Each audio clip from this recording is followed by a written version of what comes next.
पश्चिम Asia में लगातार बढ़ते तनाव के बीच दुनिया की नजरें एक बार फिर से अमेरिका और ईरान के रिश्तों पर टिकी हैं। संभवित शांति समझौते, परमाणु कार्यक्रम, तेल आपूर्ति, हॉर्मुज जलदस्यु मध्य और सैन्य टकराव की आशंकाओं के बीच वाशिंगटन और तेहरान के बीच चल रही कूटनीतिक गतिविधियां वैश्विक राजनीति का सबसे बड़ा विषय बन गई हैं।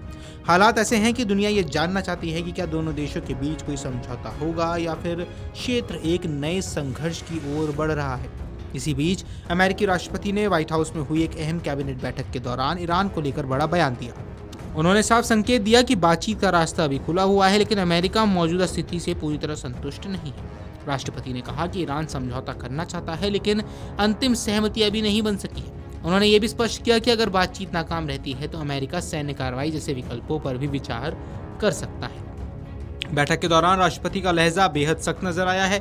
उन्होंने कहा कि ईरान इस समय भारी दबाव में है और उसके पास समझौते के अलावा ज्यादा विकल्प नहीं बचे हैं।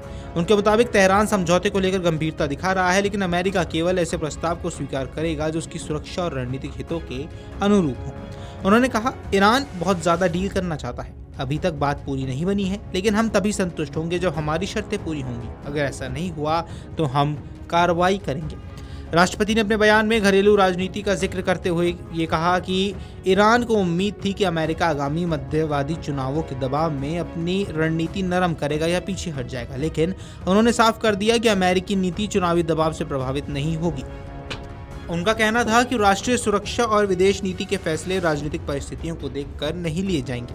इस पूरे घटनाक्रम के बीच ईरानी सरकारी मीडिया ने एक बड़ा दावा किया है, जिसने अंतर्राष्ट्रीय स्तर पर चर्चा को तेज किया है। ईरानी मीडिया रिपोर्ट्स में कहा गया है कि दोनों देशों के बीच प्रारंभिक समझौते का मसौदा तैयार हो चुका है। इन रिपोर्ट्स के मुताबिक प्रस्तावित समझौतों में अमेरिका की ओर से ईरान के खिलाफ नौसैनिक नाकेबंदी में ढील देने और खाड़ी क्षेत्र में अपने सैन्य मौजूदगी कम करने जैसे बिंदु शामिल किए गए हैं। दावे की माने तो इसके बदले ईरान हॉर्मुज जलदस्यु मध्य से गुजरने वाले व्यापारिक और तेल वाहक जहाजों की आवाजाही को सामान्य बनाए रखने के लिए तैयार था। हॉर्मुज दुनिया के सबसे महत्वपूर्ण समुद्री मार्गों में से एक माना जाता है। वैश्विक तेल आपूर्ति का बड़ा हिस्सा इसी रास्ते से होकर गुजरता है। ऐसे में यहाँ किसी भी प्रकार का तनाव सीधे वैश्विक अर्थव्यवस्था, तेल बाजार और ऊर्जा सुरक्षा को प्रभावित कर सकता है। यही वजह है कि इस क्षेत्र से जुड़ी हर खबर पर पूरी दुनिया की निगाह बनी रहती है। हालांकि ईरानी मीडिया ने इन दावों को व्हाइट हाउस से तुरंत और सख्ती से खारिज कर दिया। अमेरिकी प्रशासन ने साफ कहा कि ऐसा कोई समझौता तैयार नहीं हुआ है और ईरानी मीडिया द्वारा जारी की गई कथित जानकारी पूरी तरह से भ्रामक और फर्जी है। व्हाइट हाउस की प्रतिक्रिया ने साफ संकेत दिए हैं कि दोनों देशों के बीच बातचीत चाहे जारी हो, लेकिन भरोसे और सहमति का स्तर अभी भी बेहद कमजोर बना हुआ है। अंतर्राष्ट्रीय रिपोर्टों के माने तो ईरान के पास करीब 440.9 किलोग्राम यूरेनियम मौजूद है, जिसे लगभग 60% तक संवर्धित किया जा चुका है। विशेषज्ञ मानते हैं कि यह स्तर परमाणु हथियार बनाने के लिए आवश्यक संवर्धन स्तर के काफी करीब है। इसलिए अमेरिका और उसके सहयोगी देश इसे गंभीर सुरक्षा चुनौती के रूप में देख रहे हैं।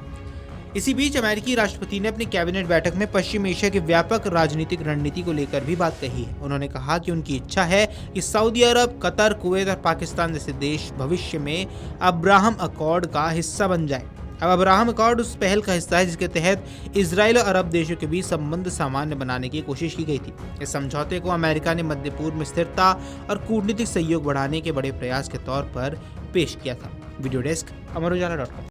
अगर आप ये वीडियो YouTube पर देख रहे हैं तो हमारे चैनल को सब्सक्राइब कर बेल आइकन दबाएं और Facebook पर देख रहे हैं तो हमारे पेज को लाइक करें।